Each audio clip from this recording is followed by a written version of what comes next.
What is going on, everybody? Welcome to the From Mourning to Action, Powerfully Working Through Loss podcast. I am your host, Dr. Damon Silas, and I welcome you back to this episode. This is actually the third in a series of 3 right now of the first 3 letters of the action plan. So if you all had a chance to listen to the previous 2 podcasts, I talked about what the A is about in the action plan, which is all about affirmations and afformations, and what the C is about, which is all about expressing your creativity. So I hope you all enjoyed those, and I hope you get something out of each of them. And rest assured, I will return to interviewing other people all about their losses because that's needed. You know, there are people out there who I have lined up, and I, can't wait to speak to all about how they've been coping with their losses. And I wanted to share, I actually was part of the Tapping World Summit, the 11th annual Tapping World Summit, and I did an interview with Jessica Ortner back in March, back in the fall, and it just aired yesterday, which was Monday, March 4th. And y'all, I must say that I was overwhelmed with all of the comments and all of the love and the support and all of the feedback that I received from people regarding the tapping that we did through grief and loss. I'm truly humbled. I'm truly honored. I am, honestly just overwhelmed with all of the comments that I received from people and how people just started to open up through the comment section. I received emails and messages in Messenger and on my Facebook page. And to me, it was just showing just how important this work is, because sometimes I forget, right? I mean, I know it's important, but when you're in the thick of it, when you talk to people all the time about certain things, or when you're in your particular line of work, you don't realize just how common what you're saying is, or just that it's a message that a lot of people need to hear, but unfortunately don't hear all the time.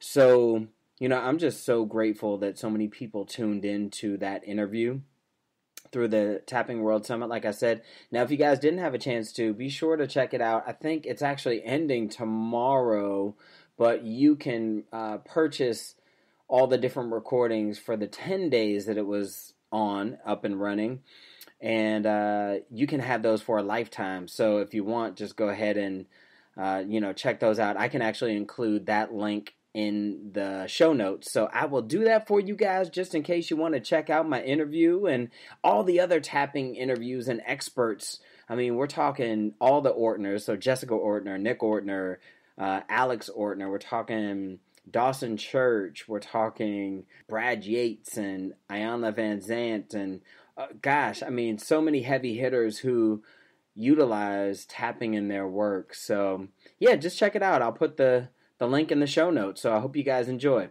That being said, so today we're going to talk a little bit about the T of the action plan, which is all about talking, right? So that's what this is all about, is just getting things off of your chest and being able to express yourself and express the pain and the hurt and the sadness and the grief and the mourning and everything that you may be feeling or that you may have felt throughout your process. And so this is the T of the What's Your Action Plan book. And the title of the chapter is Can We Talk? And I say, I'm not sure about you, but just by the title of this chapter alone, I heard 2 things. And one was Joan Rivers saying this line in her thick Long Island accent. And the other was Tevin Campbell's song of the same title. If you guys know, it's Can We Talk for a Minute? Girl, I want to know your name. Okay, anyway, enough of that. But anyway, it's just funny how words can evoke those sounds, right? So you may be thinking to yourself, of course he says talking is important. I mean, he is a psychologist. And sure, I may be a little biased when it comes to this topic, but let's face it. Talking to others is vital to your improvement, to your unstuckness. How many times have you held something in and then finally found that one person to open up to, and afterwards you felt like a weight was lifted off of your shoulders? Well, that is the power of talking in action. So many times we tend to hold things in, thinking that We either don't want to burden other people with our complaints or issues, or we don't know how they'll respond to us. We keep it in. We stay quiet. We assume the worst in others, that they will chastise us or look at us differently if we tell them this thing that we are keeping hidden from others. But guess what? More often than not, that person on the receiving end of this newfound information will not receive this information in a negative manner. And if they do, it's time to go to a professional who is educationally equipped to handle this information.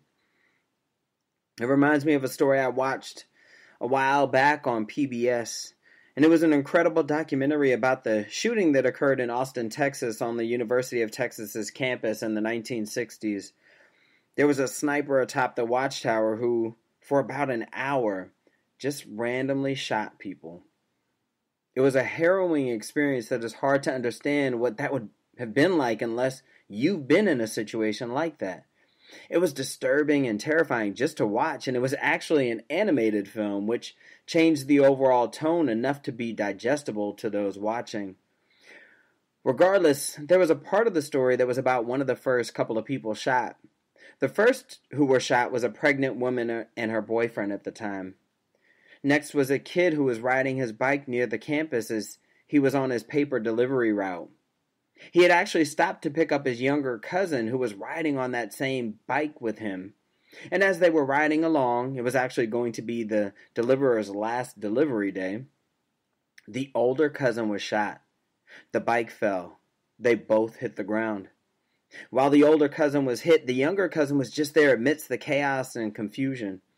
A man across the street in a bookstore came outside to check on what was happening, as he thought it was a fight that had broken out and a kid was badly injured from the fight. When he got there, he realized the situation was much different, much graver. While this bookstore owner sprung into action, he eventually was the one who made it to the top of the tower in order to help the cops take out this sniper. In the meantime, the kid who was shot was eventually taken by ambulance to the nearest hospital. He was actually saved. It was miraculous, scary, and traumatic. His cousin was present the entire time, watching his family member writhe in pain and unsure of whether or not he was going to make it. Fast forward to the present day, and here they were, unanimated, telling the story. The younger cousin, who was not shot but witnessed his family member wounded, began to say how he had never spoken about this incident with anyone after it happened. Not even to his own cousin, who was a victim of the sniper's bullets. I couldn't help but think to myself, how have they not even spoken to each other about this event? They both went through it together, yet after all these years have been suffering in isolation, not saying anything to each other. I was slightly dumbfounded. Their interview on TV for this documentary was the first time they spoke about it loudly, let alone together. While I was on the one hand baffled, on the other hand I realized that this is probably more the norm than I think or would like to hope it actually is. How many people have been traumatized, walking around with the memories of the trauma haunting them, yet never say anything to anyone, even someone who went through it with them? I'm guessing there are a lot.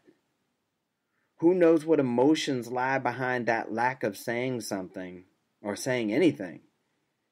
Guilt, shame, embarrassment, fear. My guess is at least one, if not a combination of several or all of these. Perhaps the younger cousin felt like it's done, it's over with, no sense in bringing it up now. Maybe there was a sense of denial in terms of the overall impact this incident had on his functioning. Or possibly there was a worry that if he brought it up to his older cousin, that the older cousin would have a negative response, such as a flashback or anger.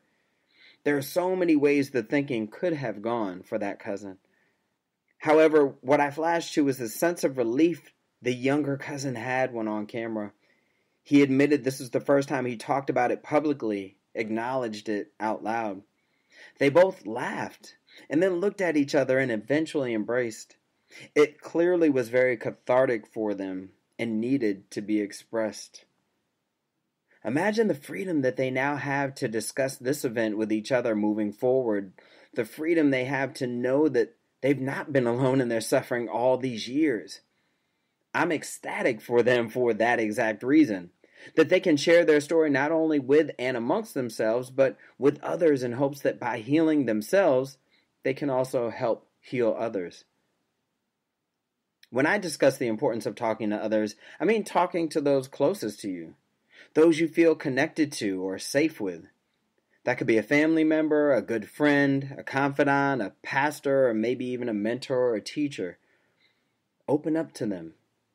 They could help you overcome so much, or at least help you to feel heard and understood. After all, that's what we all want. We just want to be gotten, to be acknowledged and understood and listened to. And once we find that one person, it can be such a huge relief. If speaking to someone who already knows you doesn't necessarily work or fit for you, then reach out to a professional. Whether it's a counselor, therapist, psychologist, look someone up in your area and ask if they have openings. Find someone you're comfortable with and shop around until you find that person. For many of us, opening up to a complete stranger, though we all start off as strangers, truth be told, is more inviting and comforting than talking to someone already in your circle. Honor whatever works best for you. And psychologytoday.com is actually a great resource to find local clinicians for you. And if talking to someone in person, such as going to their office space, doesn't work for you or your schedule, then there are plenty of other alternatives nowadays, and thus no need for excuses, y'all. There are so many online platforms, it's hard to keep up with them. So there's Amwell, there's Start Live Health, there's Ringwell, or actually I think that's RingMD now. There's Talkspace, there are apps. And I can go on, but it really does seem like there's a new platform coming out each week.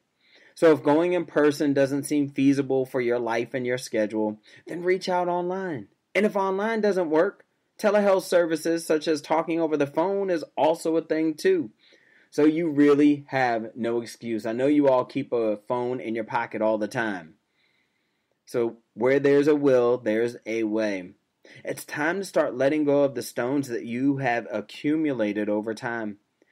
And I'd like to use the stone analogy, and this is essentially based on that we are each born with an empty or near empty basket. As time goes on, that basket gets filled up with little stones, pebbles of stuff that begin to add up. Some are small and barely noticeable when they make their way into the basket. Others are much bigger and clearly weigh down the basket that much more. But the longer you go without getting rid of some of those stones and pebbles, the heavier that basket becomes over time. Even if nothing is added for a period of time, holding that basket still remains heavy and becomes heavier as time passes. So do yourself a favor and start to throw those stones out. Just not at a glass house. So, y'all, there it is, the talking.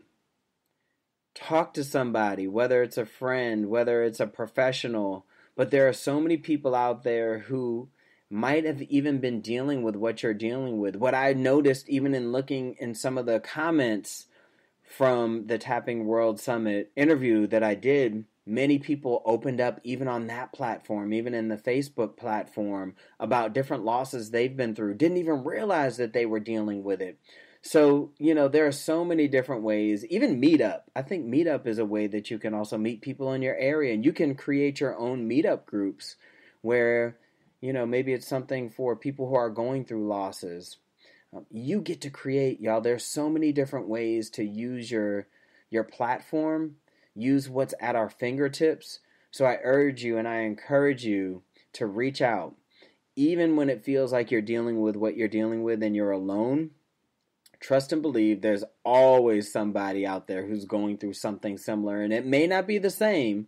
Same is not similar. But at least they might be able to understand what you're going through and say those right words and give you the right resources for you and your healing process. So that is it, y'all. That's the T of the action plan. Thank you again for tuning in to the From Mourning to Action, Powerfully Working Through Loss podcast. I'm your host,